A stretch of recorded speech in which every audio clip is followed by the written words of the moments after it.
we need to educate people, but I also think, just as Lucia mentioned earlier, there's also that personal, like there's that individual work to be done, which is educating yourself and doing research on your own. Now we live in a very digital world where you can find information about almost everything online. I of course, always educate people, but I also expect that it shouldn't just end there. It shouldn't just be what you heard from me that you take away, but then when you go home, you still do that work of, reading books and just, reading online, like, okay, how can I understand the struggles behind, this story or, behind this culture? And also just having willingness and openness to listen. So, like people coming here today, this is already like a step to, listening. And of course, accepting criticism of the examples that we've mentioned.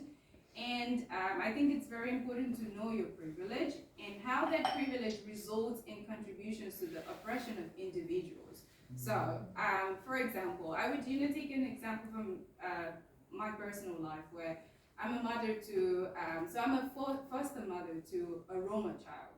And I always thought that, like when we talk about, racism, that Croatians perhaps, like they would most likely discriminate a black person the most. And then, now that I have a Roma child, it's actually put things into perspective that I think Croatians even hate Roma people more than they hate black people. It's really on that level.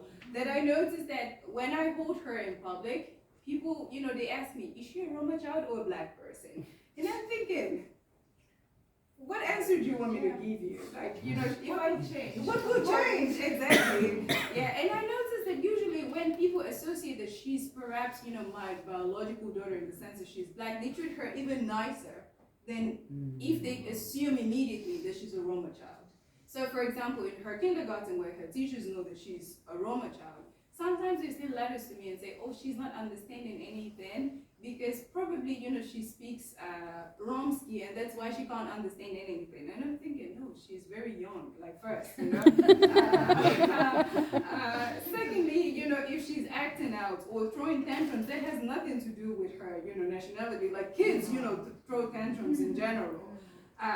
So yeah, that part of just also like protecting her, because I already I've experienced, let's say firsthand racism and discrimination, and now just, trying to protect her from it. But I know that, we live in a society where it's crazy.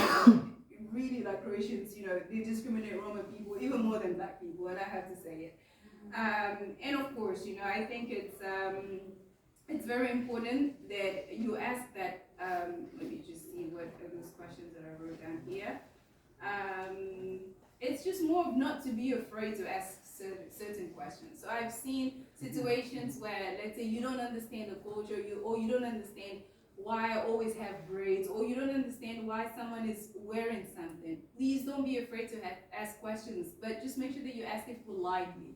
We're not expected to know everything. So, I wish we all knew everything, and that, everyone is already, I don't know, we know everything about certain culture, we already understand, the struggles behind every culture or the history. It's impossible, and that's why you should also give yourself that grace that you're a human being who is still learning, and we're learning every day. And if there is something that you don't understand, it's just important that you're not afraid to ask questions. Please just make sure that when you're asking questions, that you don't sound, let's say, condescending, or that you don't sound so like, for example, I don't know if you get these questions a lot. When Croatians ask me, what's my experience here? Like, do I like it in Croatia? The answer to it immediately is, I'm sure you enjoy it here because you're coming from a country that is full anyway. So, definitely you love it. The question goes this way. Zašto se sviđa u Hrvatskoj? I don't even get to answer the question. They already say, a sigurno ti se sviđa. Ti si iz Nigerije. Mislim, ja znam onako kakva je situacija u vašoj zemlji. Sigurno vam je najbolje tu. So you even have that situation where people want to ask, but they're already answering the question and they're not even giving you a chance to respond. So I just want to, end on that topic, that if you want to ask something, please give people the chance to answer the question and not already answer the question. So yeah, are they ready to answer something you might not like? Yeah, and that too. Yeah. I just wanted to add, because I usually say that even when I was studying at school, I'm like, you have two types of Croatians. This no disrespect, but those who ask the questions, and expect it, to get positive answer, like how is the experience here, and you say, oh my God, it's great. It's great. Those who ask you questions and expect to hear like a very negative answer, they'll be okay with that, and they expect you to say that instead of the opposite. And then I also have to always justify my answers. Like ne kažem ovo zato što si Hrvat, ali ovo je moj iskren odgovor. And I always have to put emphasis on that, and I stopped doing that now. And the last one I also wanted to add is like when it comes to these kind of conversations, it's important to involve us. You know, no matter how much you're passionate about your job, no matter how much you're passionate about the rights of people that are like us or people that look like us, it's important to involve us, because there's something called white explaining. And most of us know what that means. And I think, you know, sometimes I always find myself in situations where my friends will step in for me when I can't speak. I'm a very vocal person.